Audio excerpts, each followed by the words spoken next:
Hello everyone, welcome back. Please comment, rate, subscribe, folks. Comment, rate, subscribe, like the videos. Also share the videos. I want to thank everyone that does like, watching, and share my videos. You folks are the absolute best. Listen folks, there's a link tree down below. Has the links to all of my social media platforms. Please go down there. Follow me across all my social media platforms and talk to me because I'll talk back.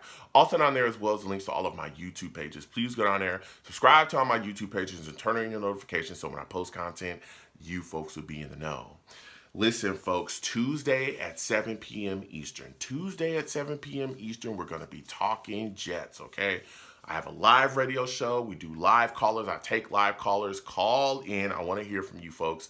I love going back and forth with you folks about this football team. So with that said and done and put to the side, I've come to talk to you folks today about the New York Jets offensive line. Oh boy.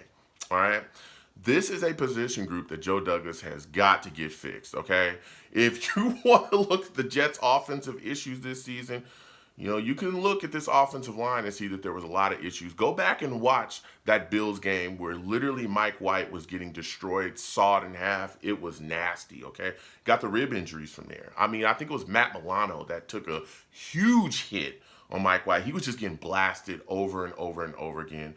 The Jets have to figure out this offensive line situation, especially when we look at the fact that we're trying to find a quarterback to come in here and stand in. You don't want to be getting that guy blasted as well. So we're going to talk about this line, some key players on it. I'm not going to talk about everybody. The video will go on for a million years if I did that. But I'm going to talk about some key guys and some guys that we have questions about going forward. So first guy that I want to speak about is Mekhi Becton. Whoa, Mekhi Becton, there's some big questions about him, okay? As we all know, the rookie year was phenomenal. He played on an all-pro level. He played on a Pro Bowl level. In my mind, he did, okay?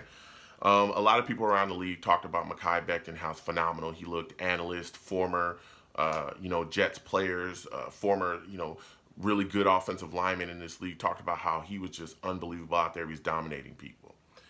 Then he gets injured year 2, has the big knee injury. First game of the year, sits out the rest of the season on IR. We were hoping that he would come back this past season and get back to his old form where he was dominating people, and that just did not happen. There was a lot of questions when he came back surrounding his weight and if he was in shape. There was a lot of questions about his work ethic. He came back, tried to give it a go with the knee.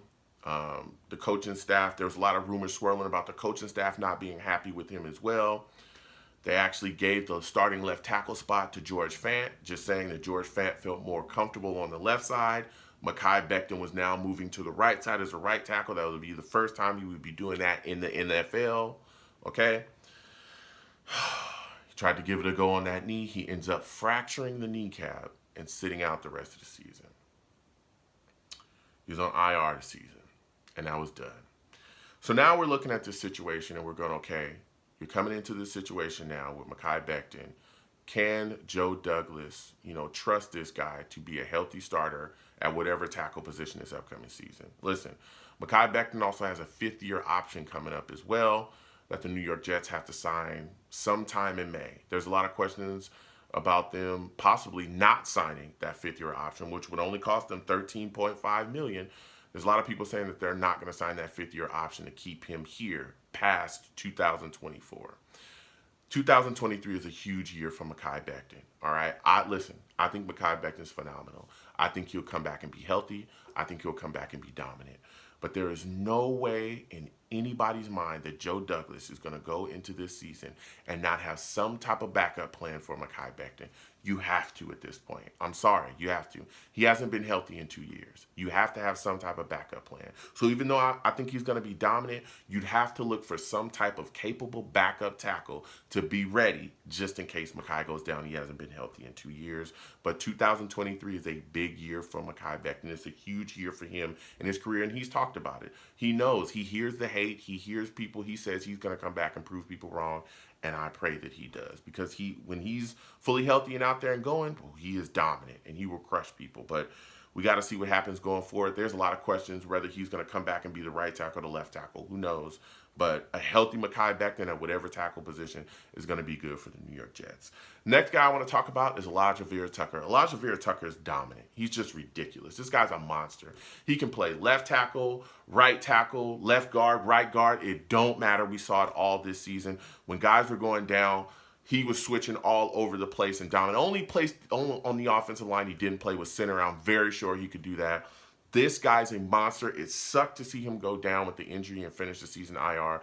But when he comes back healthy this season, and he will come back healthy, boy, is he going to show the league how great he is. I love Elijah Vera-Tucker, and I'm so happy that he is a New York Jet.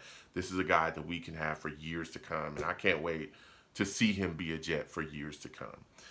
Then you got Tomlinson. Tomlinson, the left guard. Boy, oh boy, is this guy lucky that he would cost a lot if the New York Jets cut him. Oh, because if he didn't cost that much, he would be gone. Tomlinson was so bad this year, was unbelievable. He was a guy that we signed and we thought, hey, we were getting an upper echelon guard. He came in here and he was not the free agent that we thought. If the New York Jets cut him before June 1st, it will be an $18 million hit dead cap money. If they cut him after June 1st, it'd be $8.5 million dead cap money for us. That's a lot of money, okay? He needs to have a bounce back season this year, because if he doesn't have a bounce back season this year, the New York Jets can cut him next year and save $13 million on the cap. Tomlinson is a guy that is on the watch list, okay? We're going to be looking at you. You need to up your performance because you were bad last season, real bad, all right? Next guy I want to speak about, Dwayne Brown. Dwayne Brown's a guy that we brought in. Becton was going down. There was questions about George Fant, and Joe Douglas was able to work something out with him, get him into the building. Of course, we know he battled injuries. He was on short-term IR at one point, had an injury.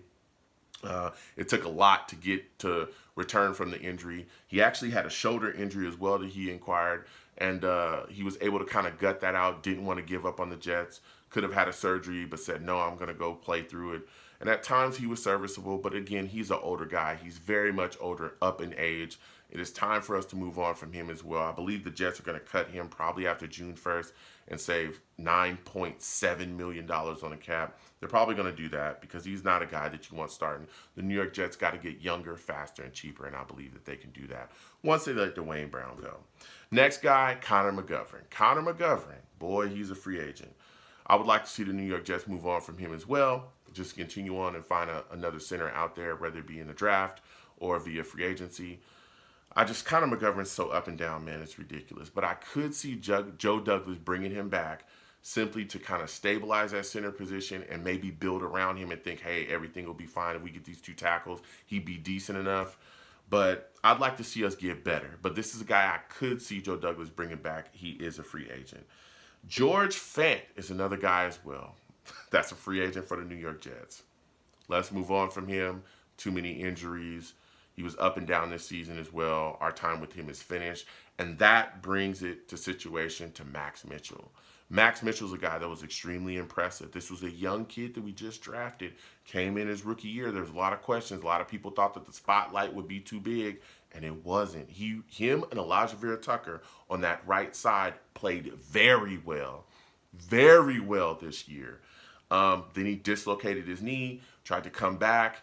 He played against the Vikings, didn't play well, ended up getting benched, ended up ending the season with a non-football injury. He had blood clots in his calf and his lung, so that was finished for him. Another thing that really hurt our offensive line as well. But this is a guy that's very interesting. Now, do I think that he could be a permanent starter there at right tackle? I don't know. I really don't know. But he was impressive when he was out there. He really held his own at times. So Max Mitchell is a guy that you got to look at and say, maybe this is a guy that could be, one of our tackle spots. Maybe he could be our starting right tackle and we move Mekhi Becton back over to left tackle. That is an option for the New York Jets. But I tell you what, there's other options out there as well that I want to cover really quickly. Listen, you look at free agency. Mike McGlinchey from the San Francisco 49ers looking like he's going to be a free agent out there. This is a guy that's very familiar with the scheme, a guy that understands what to do. He runs that Shanahan scheme. We run that here, as we all well know. He's a guy, a low-key free agent that the New York Jets could be targeting. You look at the draft. Of course, the draft is dependent on if we keep our first-round picks or what we do, if we acquire Aaron Rodgers or not, which is up in the air. Paris Johnson is a guy, man, that just screams off the board. He screams New York Jets. Also Peter Skowarski is another guy as well that I think is interesting for the New York Jets as well, especially with us, picking 13th in the first round. So those are my takes there, man. There's other free agent offensive linemen I think we should bring back as well. Herbig, LDT, Oboye, Freeney. I think we should try to get those guys back for solid depth pieces. But the Jets have got to figure out this offensive line, particularly his tackle spot, and there's a lot of questions. So comment down below. Let me know what you folks think. Let's go back and forth. You folks have a good one. Peace.